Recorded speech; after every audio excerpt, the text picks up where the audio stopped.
Volume 2.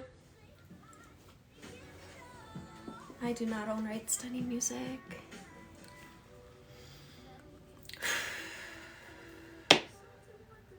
Oh, I should probably use the mic.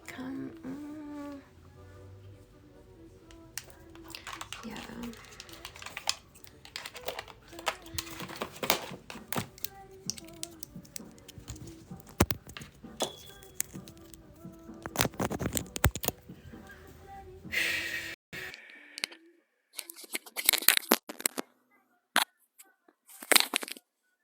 Work like a motherfucker. Let me share this out. Why does this look crooked?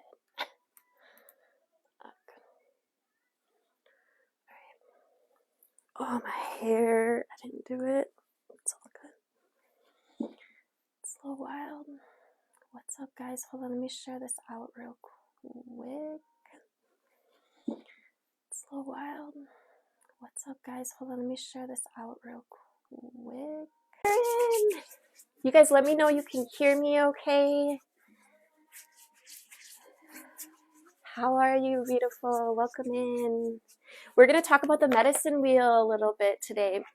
So this book I got, so first of all, I've been really drawn to the medicine wheel. Like ever since I had my spiritual awakening, I've literally been seeing like signs in the heavens, in the skies above, like literally directing me to this work. So I picked up this book. This is quite a few people, when I posted about it on Facebook, knew of it or had seen of it or knew of its wisdom. So it's Dancing with the Wheel, the Medicine Wheel Workbook by Sun Bear. And I just decided today that I was just going to open it up, and whatever like space it opened up to, that's what I was going to share with you guys. And it's interesting what came up, because this is also another topic that I have been, like, I've talked about quite a bit, and it's the 13th moon. And I know this is a topic that has been, like, literally coming up into the collective pretty often. Like, I even seen some memes about, you know, how we should have 13 moons based on the lunar cycle. So it's cool that it's coming into the collective consciousness. I was guided to the work of Jose Arguelles in The Law of Time, which you can go on thelawoftime.org. They don't sponsor me or anything, but just really beautiful work. And it's associated with like the Mayan calendar. It's a very multi-dimensional way of connecting with, you know, nature and the cycles, and also to like past lives and to like interdimensional realities. Like literally, there's an app that I use and I share all the time on my daily posts that I do on Facebook. If you're not following me on Facebook, make sure you do, because I post over there quite often.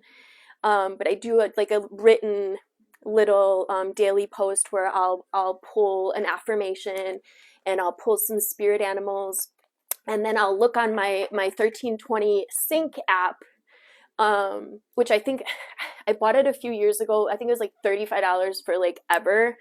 But every single day they have like, it teaches you kind of like about the Mayan calendar. Like there's resources in there. 1320 Sync, I recommend if this is something that interests you to check it out, because it literally has opened me up in so many ways. And so every day there's like an affirmation.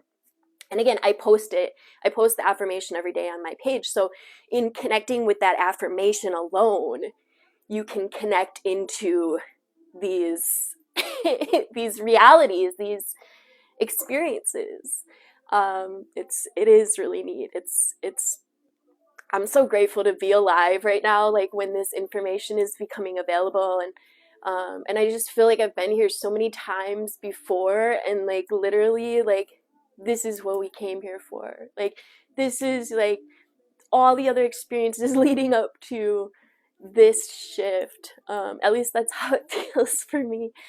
Thank you guys for sharing the video out, tapping the screen. So we're going to get into the 13th moon, and there's a beautiful I think this is a drum. Yeah, it's a picture of a drum. I should bust my drum out.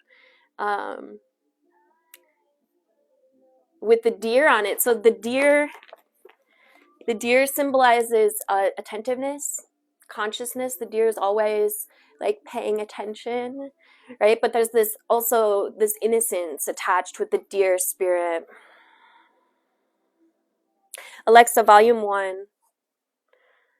I also see an eagle on him and a butterfly. So the eagle is about truth.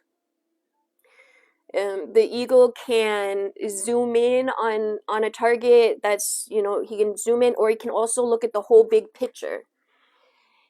And the butterfly is transformation. The butterfly comes from being an earth-dwelling legged being only to becoming an air, you know, a being that can fly, and so it develops a new element. It's kind of like when we expand our consciousness, it's adding a new layer, a new element. All right, so I'm gonna read it. Let's see, how long is this? So let's just see what happens. It's a couple pages, but I'm sure we'll talk in between. So I don't know if we'll get all the way through it. It says, in some years there are 13 moons. Each lunar moon consists of 29 days, 12 hours, 44 minutes, and 2 7/10 seconds that it takes to go from one new moon to the next. At some point in the history of society that now predominates Earth, it was decided that it would be easier and more stable to make up a calendar that would go by the daily cycle that mankind decided should divide the year, rather than by the natural cycle. And that's for work purposes, right? It's for, you know, we can go by the work hour, days of the work week. You know, it was drilled into us that that's how things should be. So, but what it did when the Gregorian calendar stepped in, or the rulers, the controllers, whatever you want to call it, decided to make this shift in calendar, it took us out of sync with nature, and then there was, you know, the other, there's a lot that took us out of sync, but mostly greed and greed and power and these things. It says, during the Gregorian period, the calendar in use now was adopted during the Gregorian period. So quite a while ago. This calendar divides up the year into 12 months rather than into the 13 months used by most native peoples, and also some of the Eastern cultures still use the 13-month calendar as well. It says, in the original Medicine Wheel book, we realized that for accuracy with the native view, we should divide the year into 13 moons. We also recognized that because of the uniqueness of so many ideas contained within the Medicine Wheel, a 13-moon year might make astrology too confusing for some people. However, we knew that the 13th moon would eventually present itself in this system of Earth astrology. The 13th moon has certainly made its presence felt as we've worked with people on their individual moon wheels, medicine wheels, trying to help people place themselves on the medicine wheel, which is something that I'm going to talk about as well. I'm really going to get into, there's so many aspects of the medicine wheel, and it's really just an accumulation of a bunch of things, a bunch of probably things that you have already heard of, different energies. Let me see. It says, when you're under the influence of the 13th moon, you're in a time of transition, a time of questioning everything that you might have been previously believing, a time of experiencing deep and lasting change on some or all levels of your being. When you're under this influence, it's a good time to seek new vision. Ooh, and that's been coming up for sure. Like, you know, the energy of becoming that conscious creator and making sure that you're very intentional, which I've been talking about like at least the last week. It says, you're more likely to be able to hear the voice